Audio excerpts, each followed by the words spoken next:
ما شاء الله تبارك الرحمن. شوف الخير ما شاء الله، اللهم زد وبارك، اللهم زد وبارك. ما شاء الله شايفين الخير هذا كله؟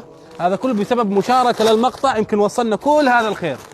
هذا من أهل الخير تبرعوا به وساهموا به، حتى ما شاء الله تبارك الرحمن نجهز 200 سلة غذائية من سلة رمضان جديدة إن شاء الله في شهر رمضان.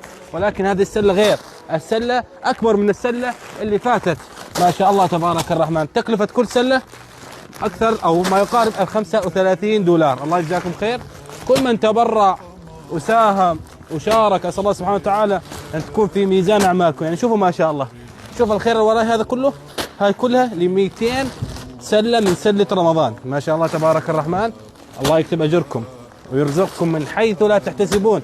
شارك هذا المقطع، اتبرع، قدم أي شيء تقدر تقدمه يا أخي، أي شيء تقدر تقدمه قدمه. فالدال على الخير كفاعل. وقال عليه الصلاة والسلام: من فطر صائما كان له مثل أجره ولا ينقص من أجر الصائم شيئا. إخواني رابط الواتساب في البايو، اللي حاب يتبرع، اللي حاب يساهم يتواصل معنا عبر الواتساب، واللي ما عنده يشارك. المشاركة تلعب دور كبير إن شاء الله في إيصال هذه التبرعات لنا إن شاء الله. ما شاء الله تبارك الرحمن. اللهم زد وبارك. الله يكتب أجركم كل من تبرع وساهم وشارك. يعني هذا المقطع الكل واحد يتبرع، الكل واحد ساهم. تخيل يعني إنه كل حبة رز إن الله يكتب لك فيها أجر. ليش؟ لأنها راح تروح للعوائل المستحقة، والناس إن شاء الله تستاهل هذه الصدقة بإذن الله تعالى. وإحنا في شهر كريم، في شهر فضيل، شهر رمضان المبارك.